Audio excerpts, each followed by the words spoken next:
Welcome to Serving Aces. I'm Alexandra Stevenson, and I'm here with my co-host, Ougi Leverrier, or as I like to call him, Ougi. Welcome, Ougi. Hi guys, what's going on? All right, well, all grass, all Wimbledon, lots of stuff happening the first week. We've got some quarterfinalists already, new Final Eight members. We've got round of 16 to play tomorrow, the rest of the draw to go into the Final Eight. So, Hey, what about those upsets let's- on the women's side, huh? Yeah, let's Whoa. get to the women's side first. Whoa, Okay, Ougi. for sure. So, who do you want to start with first? Swiatek, Rybak. Actually, let's go with your pick. Rybakina goes down to Mertens. What happened there? Come on. Where did that big bomb on the first serve go? Just It was not there. yeah, So it's not there. she said Exactly. it wasn't there. Rybakina was like, I had no serve, I had no energy, I didn't feel right. And you know what happens when you don't feel right and you can't serve on grass? You lose to Elise Mertens. Yeah, Elise Mertens. Yeah, of course. Elise is a great player, of course. Got some experience now. She can play on any surface. She utilized that. But still, Rebecca should never lose to her at I know, Wimbledon. like you had a much better solid pick on the women's side than I did on the men. I mean, I chose Ben Shelton because I like his spunk, and I went off book, and he Wow. went down in the first round. First Okay. round, yeah, that's rough. Rybakina, though, going down on the third round is a bit surprising. Yeah, for sure. Yeah. Before the semis, you don't expect her to lose any tournament, and definitely because remember the first at the Aussie Open, she won. She challenged Sabalenka so much that we're like, okay, this is gonna be her year. She's gonna maybe challenge Sabalenka for #1 ranking. Okay, right now they're both struggling. They both lost. They both, Wow. Okay. It's as I've said before, the women's side is wide open. I think it's 10 years. It's going to be a different women's champion again. You're right. Because guess what? Swiatek went down to Alexandra Eiala. That's the right. Star of, today we also have a new old star. Osaka won, but we got to talk about Alexandra Eiala. We have too much. Iga Swiatek out. Too much stuff going on. See, I mean, just talking about Rebecca for like 15 minutes. No, we can't because Eiala took down Swiatek and Sabalenka went down as well. So there's like 3 major upsets. I mean, the top 3 runners to win that tournament were those 3 ladies, those 3 women, for sure. My pick's Pegula. She's still in it. I know, but let's be honest. You'd put Pegula like above Sabalenka and Rebecca. I did. Sabalenka's been iffy. French Open, look what happened. She lost to Schneider. So I was not going. And look, Irina she's never quite comfortable on the grass. So you can't really bet on her. But okay, let's get back big to swings. Yeah, let's get back to Swiatek and Eiala. Yeah. Eiala played very well, but I have to say she was serving extremely slow at times. And that really threw Iga off. And surprisingly, on the grass, it probably is a lot harder to hit a lefty serve at under 70 miles an hour and then play kind of the brand of tennis Iga likes, where it is attacking and controlling the baseline. Well, how is she supposed to attack that and then get back to the baseline? So it's so true. I mean, it's really tough to do, and that lefty serve moves so much to our left. It moves like 6 feet sometimes, 7 feet. It's like you just keep running towards the side of the court. But Alexandra she just played so smart. With those lefty serves. Swiatek was like freaking out, leaving the court, going nuts, the arms in the air. And Alexandra's like just chilling and enjoying that because that's the type of tennis she wants to play. She's really hard worker. We saw a piece about her. It was so much fun to watch. And poverty was there when she was young. They didn't have much. She kept on playing tennis, grinding there, and suddenly she's going through and having this big success. So it's a great story. It is. And she's had a great story from the last 2 years, really, and really last year going into this year. And I just love the fact that because everybody knows Wimbledon is where you can make a big breakthrough throughout Mm-hmm. the world. And Alexandra has made a big breakthrough worldwide with the Filipino people, but now more people are recognizing her because she was on center court at Wimbledon, defeating the former Wimbledon champion of last year. Yeah, and that's defending a champ. huge deal. And I love that she said, look, I'm not like Serena Williams and other players where this win is not as big, but this win is huge to me. Yeah. And I was a little girl with chubby cheeks on the courts with my dad. And she's just so likable, and the Filipino culture, everybody's happy no matter how well you do. I really like that. And she projects that on the court, and joy in her tennis. She's likable to watch. That's well said and well put, because that's exactly it. Everybody loves her. She's so relatable. She's so relatable and accessible. Relatable. And I like that she said another quote. She said, I don't want other young kids to look up to me and say, I want to be like Alexandra Eiala. She said, I want them to look up to me and say, I can do that, and I want to be like me. Wow. And I think that was very well said. So look, she's a mini superstar. She's getting bigger and bigger, and it's going to be a good match. Who does she have? Tomorrow she has Jasmine Paolini. Yeah. And that is a very winnable match. Well, on grass, especially, for sure. Mm-hmm. Yeah, she's the favorite to win that match. I mean, I don't care who's ranked above one or the other, but like right now, tomorrow where they're playing, I mean, Eiala's way ahead in that. You know, she's going to win in two. So, and Paolini's, she's not having that great of a year. She's not a grass court player whatsoever. She's playing great in doubles though, so she's got some skills. Finals. Yeah, I know, but she's kind of cold this year though. You know, She almost went down to. I watched her play her first round, and it was against a qualifier, Robin Montgomery. So she almost lost to her, and she was also left-handed. So that match could help her. It could also hurt her. But Eiala has the momentum, and I think you're right. I think Eiala is going to be a first-time Final 8 member, which would be exciting for her. Yep. So hopefully, I'd like her to sneak through there. Mm-hmm. Yeah, that's it. Who else is on that side of the draw? Well, we've got Madison Keys playing Noskova. She beat Anisimova in 3 sets the other day. So those two girls are going to bang some shots around. Yeah, that's going to be some big hitting tennis. Jeez. Look, if Keys can bring her A game, I think she can edge out Noskova a bit. But, you know, it depends on who gets the first hit and really the first serve. Yeah, for sure. Match. And then Buskova Mertens is anybody's guess. Yeah, that's up in the air for sure. And then we've got Kruger Kostyuk. Kruger is a qualifier, so down to 16 qualifier. Let's see, can she get to the final 8?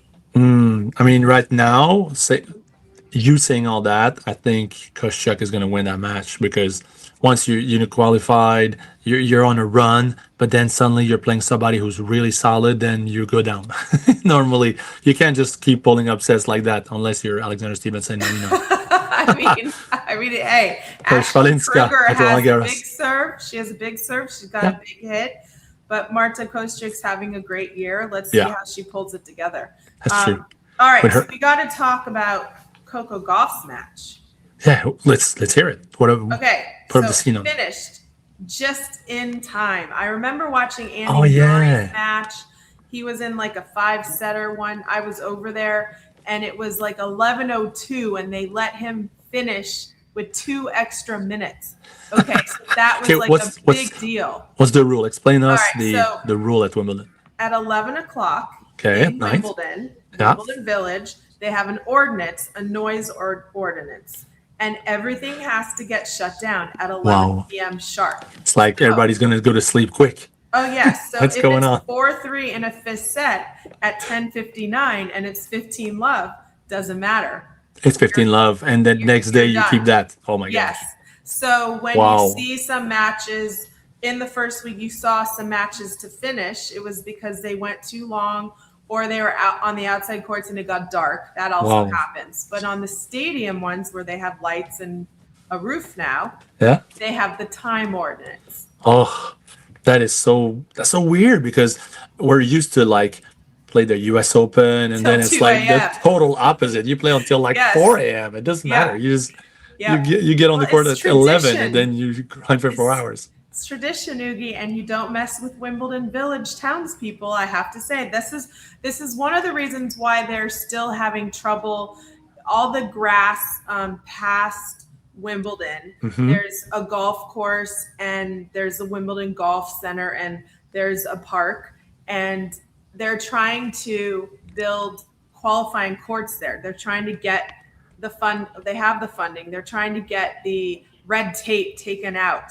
And the villagers of Wimbledon Village, and the villagers, we're talking about like Moana. Still fighting it. I know, but that's Wimbledon Village. My English family, they get all the letters and everything, and the dad is definitely not for it, and the mom is for it. So that is so cool. Haven't gotten and it's so English. I mean, come on, by the vote, British, city town votes about this, that is like. Who does that anymore? It's like this city, just all the streets going down to Wimbledon. Those people can vote. Remember, you stayed in the house. You stayed in Pam Jennings' friend's house. That's right. It was so cool. It was. I mean, seriously, it's like you would go down that street and there's Wimbledon right there. Road. How cool is that? Seriously. Yeah, very cool. So anyway, Coco Gauff was up 5-4. Okay. Well, she was up 5-3. She was playing Belinda Bencic. Belinda was giving her trouble, but Coco got the break early on in the third set. She got up 2-0.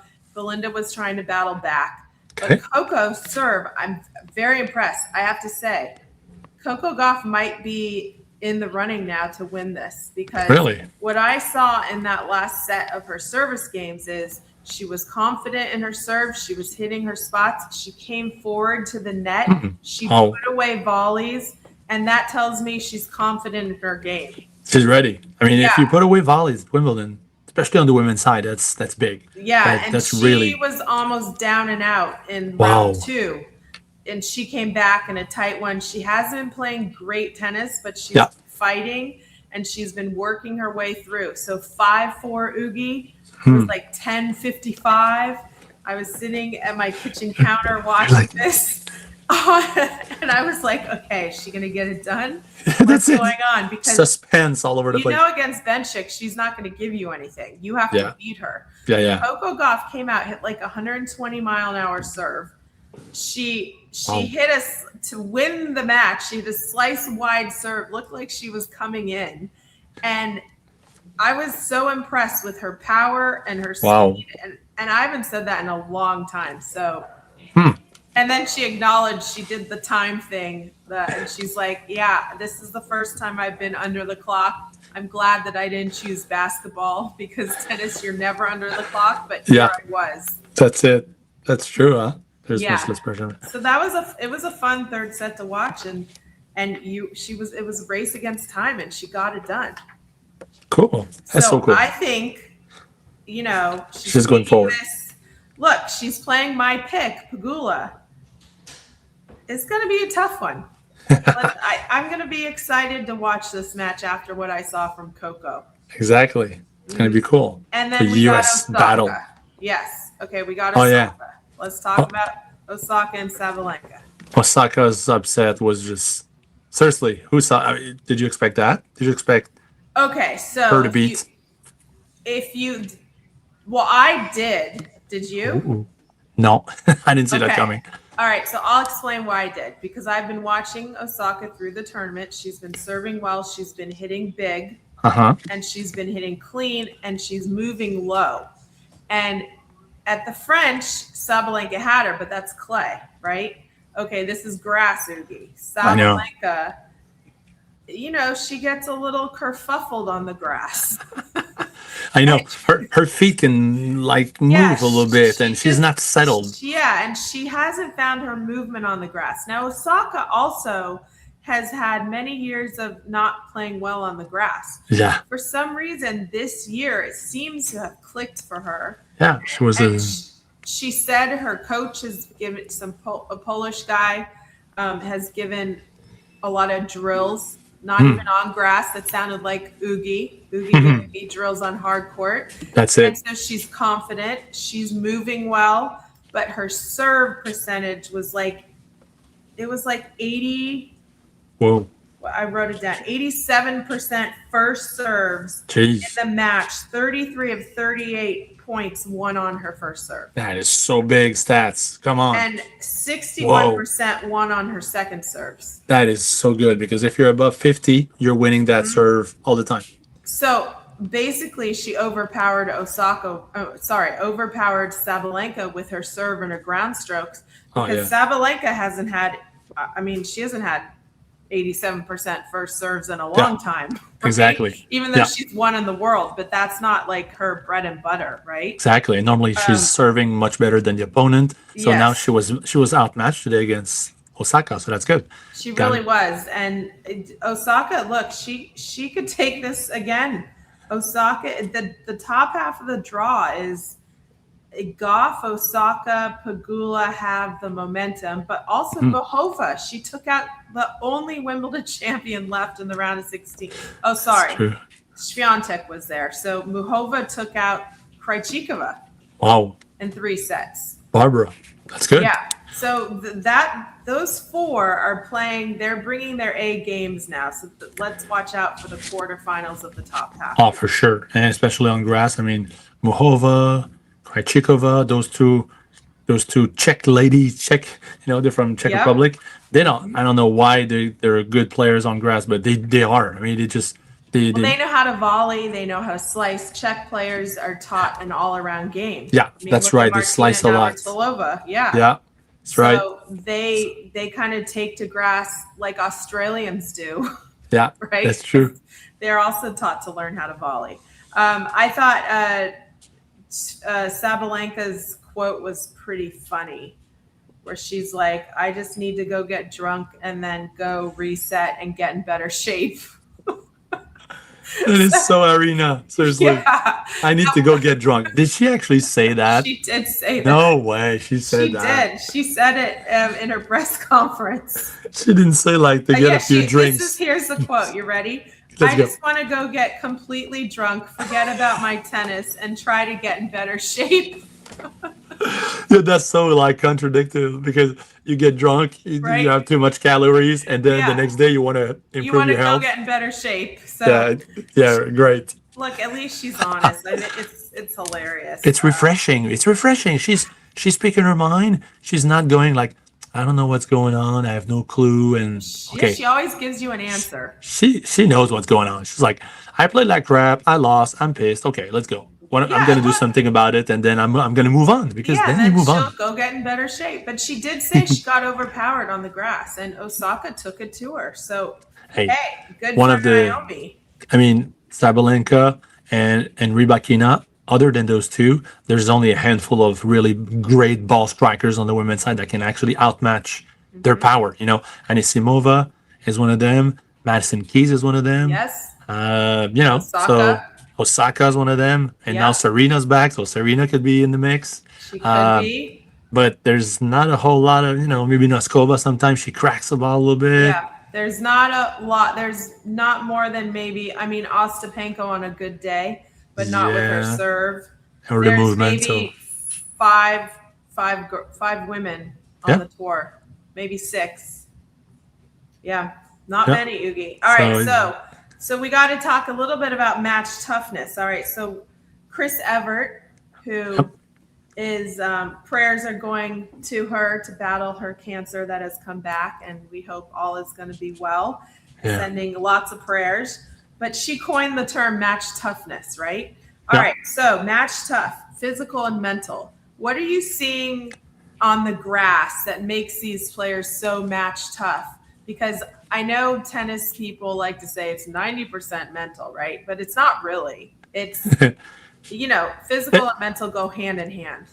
Yeah, definitely. And on grass, it's especially true, because you need shot making on grass. I don't care if you're the biggest grinder. You have Nadal's heart with Monfils footwork. It's not gonna matter at the end. It's like, can you hit the ball hard and in the court as many times as you can, and that's gonna make the opponent miss and play short and be late, and you're gonna win the match. If you cannot do that, you're just not gonna win. You're not gonna win by just rallying and No, it's all first hit, first strike tennis. big first serve, big return, big first strike after the +1. After your serve, it's the big forehand. That's what grass tennis is all about. And then don't be afraid to come in, close in, and finish some volleys. If you do that, you can be successful on grass. But there's not a whole. It's not the trend. The trend is not to play like that anymore. It's really different. So it's on the rise. You need to hit flat, take time on the opponent, and quick points.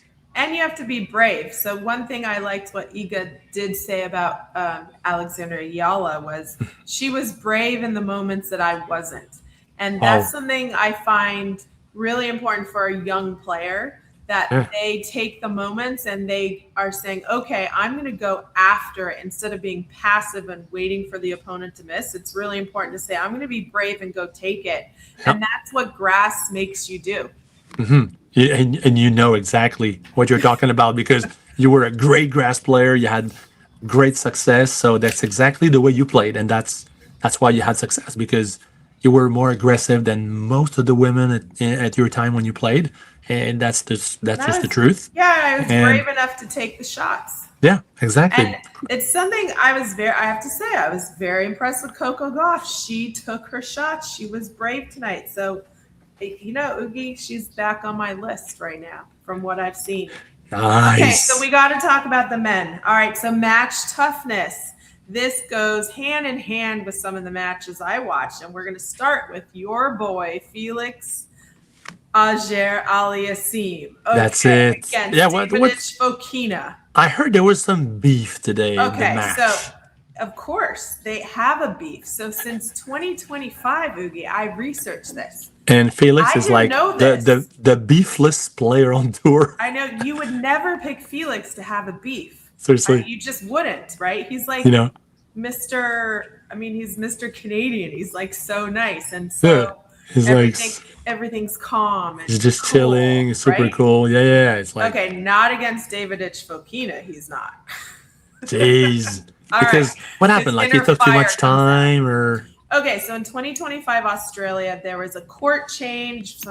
Some disruptive fans, they were like on court 6 to 7, or they moved from 7 to 6. Anyway, there was also some time violation going on with Davidovich Fokina. He was fighting the violation rules and the shot clocks. Okay, so that's 2025. All right, fast forward to 2026 today. Yeah. 4 set.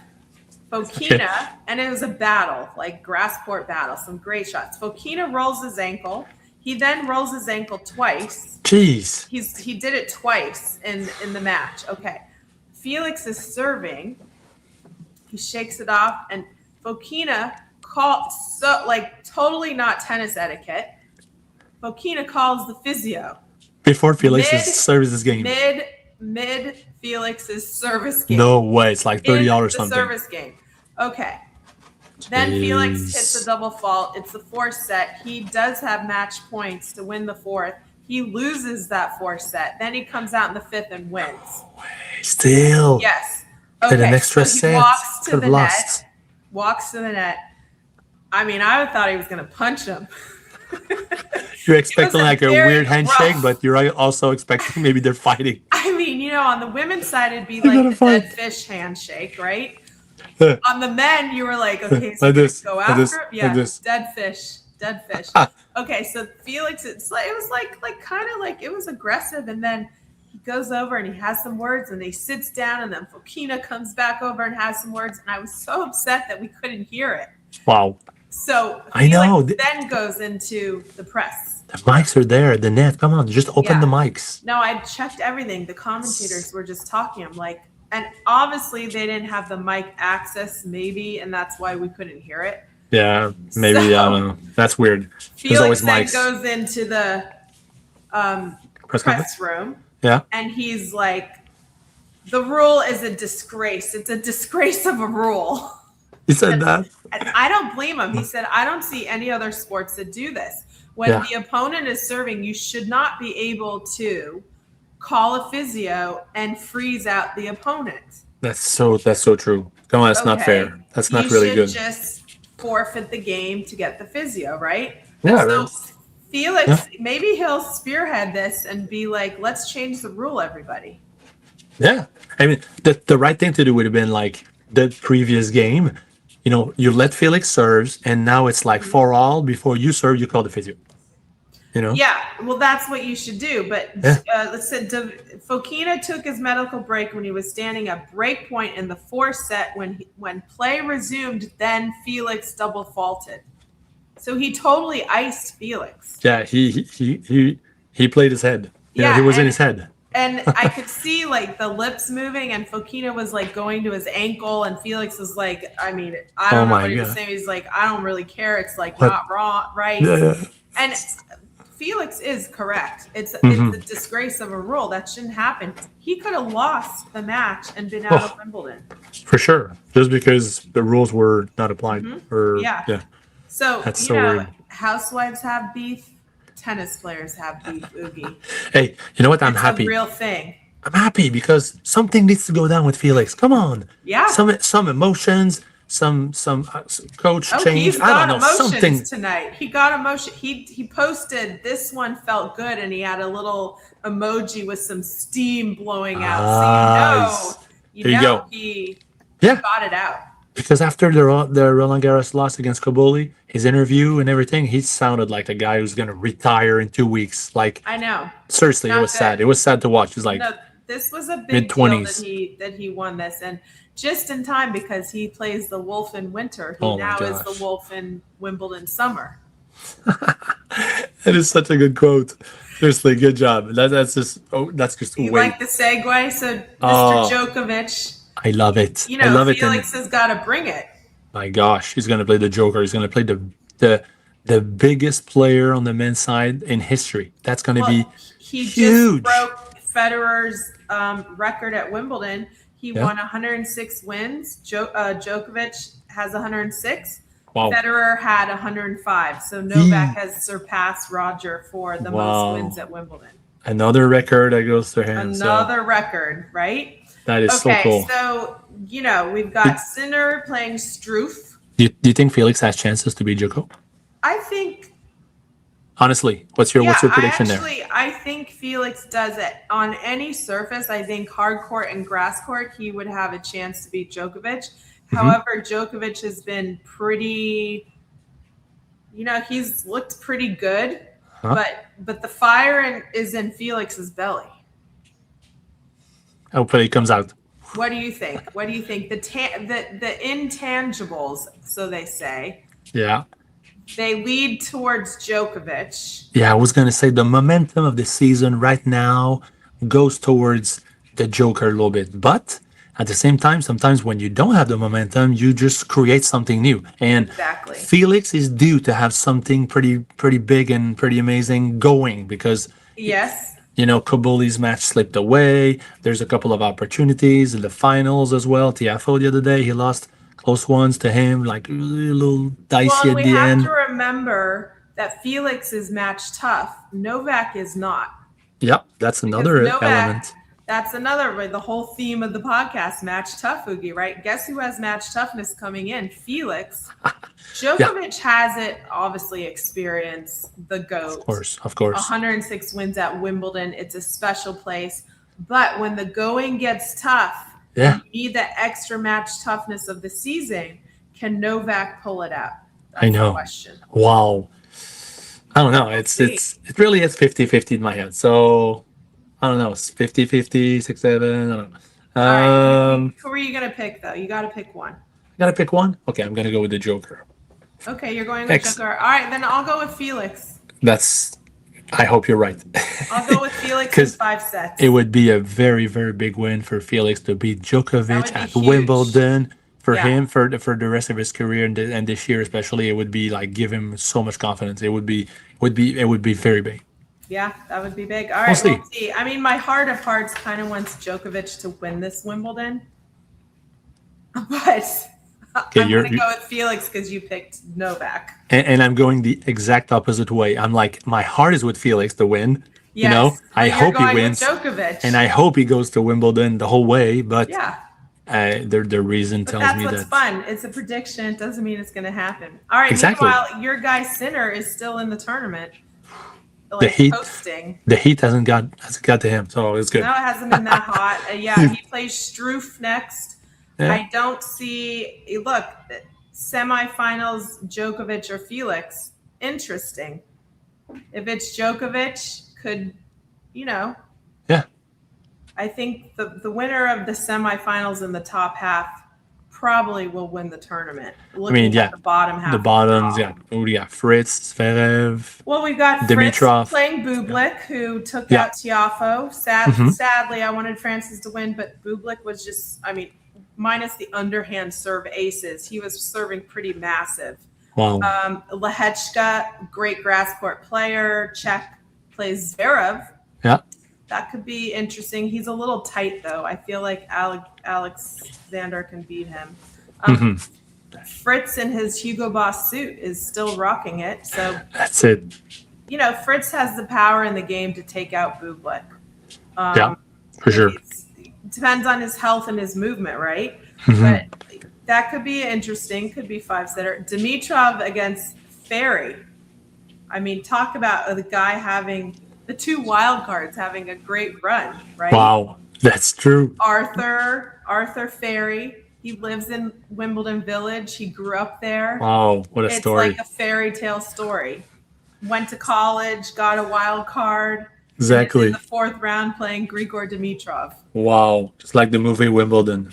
Yeah, right. So, but the actor is like a past washed away player, like 40 years old or something. Yeah, except Ferry's like out of college, Ougi. I know, that's different. It's like the opposite is like the youngest kid in there. Yeah. Okay, Demonor against Kaboli. I give the edge to Demonor. On grass, definitely. Yeah. For sure. It'd be clay. It'd be so different. It'd be the opposite. Kaboli, but on grass, even hard court, it could be a close one. But on grass, Demonor with this, he's got the experience in there, and Ozzy, obviously, he's played a little bit on grass when he was young. So yeah, and his movement's really good on the grass. Yeah, all right. So out of all of these guys, we know the quarterfinals and the top half are set, but the round of 16 is played tomorrow. Okay, out of all the guys in the fourth round, who are you picking to win the whole tournament? Still Sinner? For sure. Yeah, for sure. I'm going with Sinner. But, Felix and Joko is going to be a close one there. And then whoever wins that has good chance to be, make an upset. Bottom half of the draw, who would you like to get through the finals? I think Bublik. Oh, you're going to go with Bublik. Yeah, I'm going to go with him. He's got so much talent. And, Kyrgios is not there anymore to, be the number one clown. So he's stepping away from that. I feel like he needs to, fix his facial hair. He needs some grooming. I know. So what's going on? There's some here, there's some there, there's some hot mess. Really all over the place. So but he is entertaining to watch. I know. That is Somebody needs to be like, can we get a facial and some grooming? I know. Just take some cream, just put in there and just go ask Grigor Dimitrov. He's a good groomed man. He's like a well-groomed man. It's like the Gillette spokesperson. Yes. Okay, so my dream run would be for Grigor to get through to the finals. Oh, that's true. Yeah. In the bottom half. I would like that. I wouldn't mind if Fritz and his Hugo Boss suit got through. I feel like it could use some tailoring. You're right. You could use some baggy. I know. It's a little bit big. I think it would be really funny if Taylor had the pants that Tiafoe had. Yeah. I saw this Instagram slow-mo of Tiafoe, and he posted it, ripping his pants off. And they're the 90s, the basketball ones that they did. They just went whoosh. He was like whoosh, and it was slow-mo. It was so funny. I was like, the classic Francis. It would be so funny if Taylor did a whoosh with his Hugo Boss suit pants. Crazy. Could you imagine that? It'd be perfect because we got Osaka in her kimono coat dress. Hey, it'd be awesome. Back-to-back matches, just the kimono pants out and Taylor just rips it, rips off his pants. Michael Jordan style, just whoosh. Yeah, that would be funny. With Nike too, it could be a swoosh, whoosh, something going on there. All right, so Add. you're picking Sinner to Yeah. win. Yeah, I don't have a choice. I'm going to pick Dmitrov to the finals. And look, I want to say Felix to win. I don't think he's ready to win Wimbledon, though. So I would love him to beat Joker. I mean, I guess Sinner. You got to pick Sinner, but the Wolf could sneak in, Ougi. Hey, he's already the Wolf out. He's always there, and this might be his best shot of winning the another slam in his life. So, yeah. And yeah, I he's just going read for it. that he signed up to be a ambassador of a big a big hedge fund. Really? $126 billion hedge fund. He's going to be an advisor. I mean, Djokovic is smart. But anyway, we know this. So he's already segueing into retirement of now being part of a huge hedge fund. There you go. Okay, so are you ready for some newsy notes? Let's go. Let's hear it. I'm sure you're going to talk about like the wedding or... Okay, well, yeah, of course. But we got to talk a little about World Cup first. Okay. Oh, yes. All right, so... You guys are still in it. We are still in it. I'm sad about Canada. A big match, but Right? they lost to lost to Morocco. But it was close at the first, 0-0 at halftime. But then, a couple of mistakes. But that's okay. It's a very young team. They'll learn from it. They'll move on. Hey, top 16. That's like super results for us. That's good. Yeah, that is good. Okay, so we play Belgium tomorrow. We got the red card reversal. Okay. Interesting what the internet's saying. Like Trump called FIFA and U.S. men's soccer team. No way. And everybody's saying like all these conspiracy theories. But at the end of the day, I think it should have been reversed. It was kind of, I mean, I don't know anything about football, soccer like these guys do. But to me, that was a harsh sentence. So I know. So we got Balogun back in the game, which is good. Yeah. I watched Norway play Brazil. That was a stunner. I feel so bad for the country of Brazil. They're Jesus. like sobbing tonight. But They how lost. exciting is Norway and their big striker guy? Man, Haaland is like top three players. He's like 7 goals this World Cup. Yeah, same as Messi and Mbappe. So those 3 guys are the top 3 scorers in the world. Star of the World Cup. Yeah, they're all young and they're just. And the so good. Viking row. I know where they just do that. Hey, they've got all those cheers. We need to go to one of those games like eventually because I think it's like the best atmosphere to be in a sports event. Period. Like whatever sports combined because World Cup soccer. There's just chants of those 2 countries back and forth every time because like Morocco was having a chant. And then they would finish their chant, and then they would be quiet, and then the other team would go for like a couple of minutes, and then they just keep going back and forth. That's pretty cool. Yeah, it's like respectful and everything, and then you guys enjoy, and then it's our turn to enjoy. And then it's our turn. Yeah, it is fun. All right. And there's no fights and there's no fights in the crowd and everything. It's pretty cool. I know. They were up 1-0, 1-0. Oh no, it's 2-1. England? Yeah, it's 2-1 right now. For England. For England, yes. Okay, phew. Let's get. England's got to get through. England scored like when we got on, and then suddenly I don't know, was it 2-0, 1-1, or I don't know because we've been doing the podcast, but that's good for England. Okay, so now the real newsy note of this podcast: the wedding of the century. Taylor and Travis are married. It came out on Madison Square Garden. Okay. Did the whole sign. Taylor and Travis are married. No way. Okay, so it wasn't a ruse. It was true. Thursday night. Really? Before July 4th. No way. July 3rd, 1,000 guests came to Madison Square Garden. They rented the MSG. Apparently, it was transformed into a whole wonderland of whatever Taylor thought up. For sure. Yeah. Her dress was Couture Dior by Jonathan Anderson, the new director. Wow. Yep. He got appointed in 2020 2025. And Wow. July 6th, he's debuting the fall-winter show in Paris at 3 p.m. So Okay. he's had a busy week, Ougi. Actually, probably a couple months. Yeah, I was gonna say. Right? November. And Travis was in Dior Couture as well. Oh, Now, the pictures have not been out. I feel like Vogue got the exclusive, but we'll have to find out. I'm hunting. I'm on the hunt. you're hunting for those info. I love it. Yes, like everybody else is, right? And then look at this. If you're a sports celebrity or a current or Singer. connected with football or a musician or an Yeah. actor and you weren't invited to the wedding, how awful would you feel? Like it was like everybody was at this wedding. There's so many people in there. That's crazy. Yes, it was the Met Gala of weddings at Madison Square Garden. That's well said. Thank you. Well, I love a Met Gala. So I can't wait to see Taylor Swift's wedding because I feel like she went to all these Met Galas and took notes and was like, this is what we're doing because we can out Met Gala the Met Gala in my wedding. Yeah, it was a very interesting pop culture cross mix of celebrities from everywhere. Do you name a few? Let's see, Jennifer Lopez, Tom Cruise, Hugh Grant, Elton John. All the country, Kelsey Ballerina. Oh. Who else? Let's see, Sabrina Carpenter.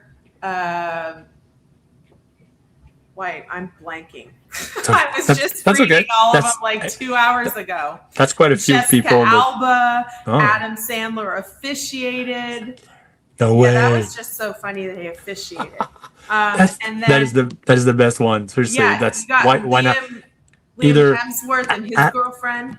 You need Adam Sandler or Jim Carrey to host. That's right. It. Like that would be impressive. Or maybe Jack Black. Jack Black could be in there as well. Michael Strahan, Aaron Andrews, Carissa Thompson, the whole football team of everybody. For sure. Yeah, and that Andy works. Reid.